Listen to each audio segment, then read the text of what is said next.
The reason we're bringing wolves out is to be that apex predator. And the reason we want an apex predator in the ecosystem is that we want to have all the pieces.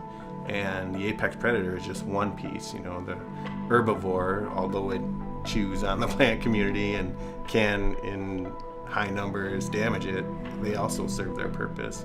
And so when we think about the whole, it's important to have every piece contributing in its own way, and so apex predator being one of them. The park is here to protect all its resources, not just wolves, not just moose.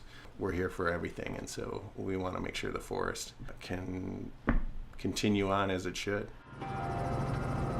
The plan is to restore the presence of wolves on Isle Royale, and thereby restore the ecosystem. In the absence of wolves, moose could overgraze the plant community and change it, affecting other animals that rely on it too. Eventually, the moose may eat all the food, run out, and begin to starve. Many animals get the energy they need to live from plants. Plants, like trees, use energy from the sun to grow. Plant eaters, herbivores, get that energy by eating the plants. Moose are the big plant eaters on Isle Royale. They get their energy from eating balsam fir in the winter, and deciduous trees like birch and aspen and other trees and plants. When wolves hunt, kill, and eat a moose, they, in turn, get the energy the moose took from the trees. This is an example of a food chain. All three links in the chain, plants, plant eaters, predators, affect each other.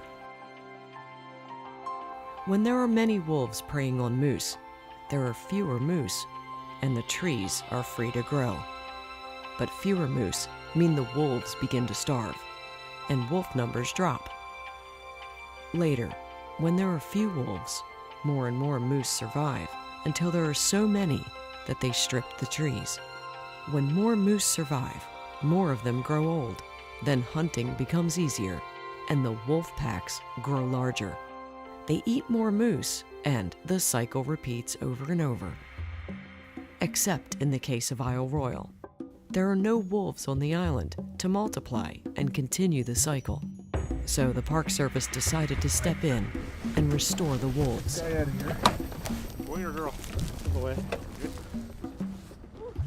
Over the next few years, the U.S. National Park Service and its collaborators intend to capture males and females and move them out to Isle Royale to grow the population and refresh the gene pool. What's that? He's thin. He's thin, yeah, but I thought he'd be really thin. So far, 19 of 30 wolves have been relocated to the island.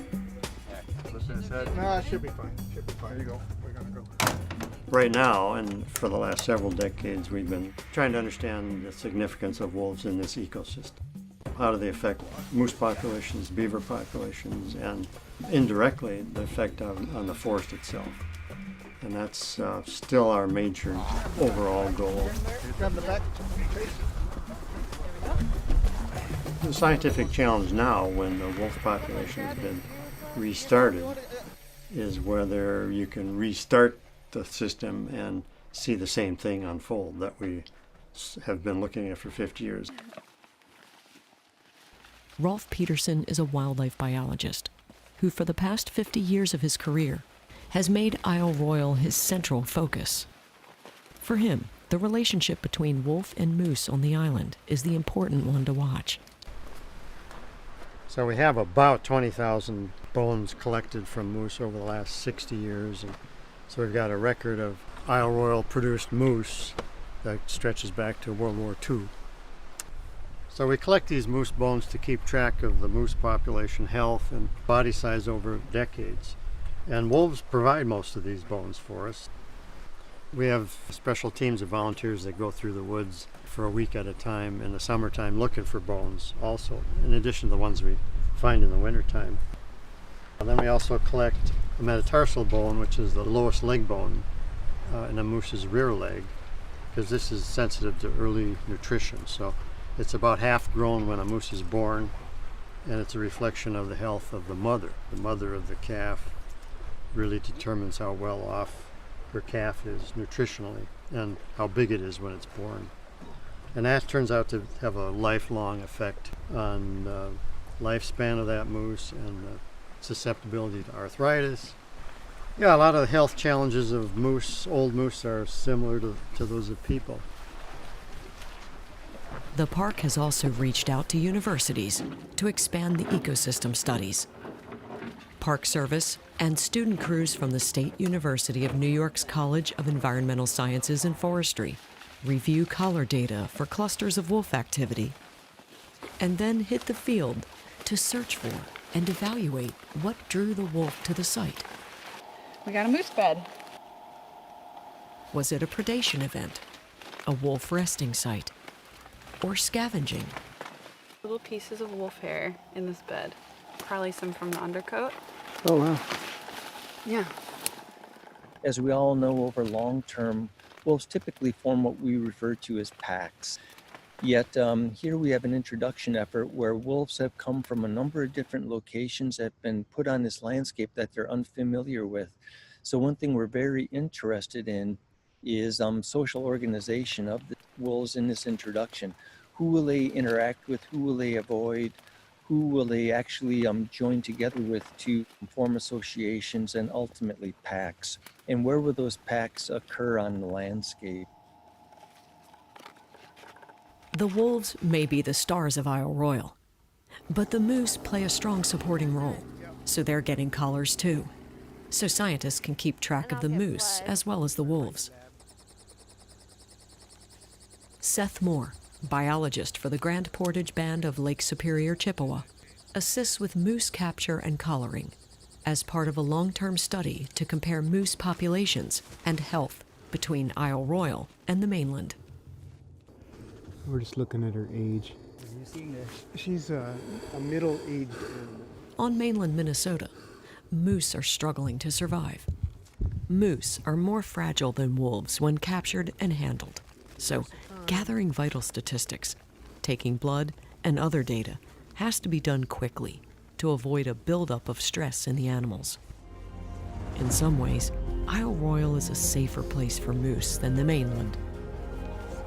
Many of the parasites on the mainland, like the brainworm found in white-tailed deer, don't exist on the island. Generally, moose of Isle Royale live 9 to 10 years, which is longer than the wolves. They mate in the fall and give birth to 1 or 2 calves in late May the following year. Most calves die in their first year of life. Predators are often the cause. The Ojibwe name for moose is moose. The Algonquin word musu means he strips off, which is what moose do to the trees and bushes they eat. In about 1600, European colonists began to use the word moose.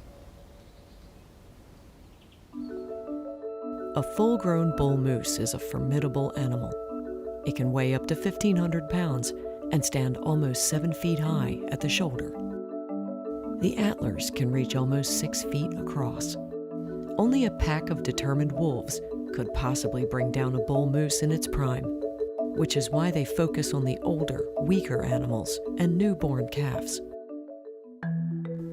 But with so few wolves left on the island, more moose calves are surviving, and eventually, there could be too many for the available food.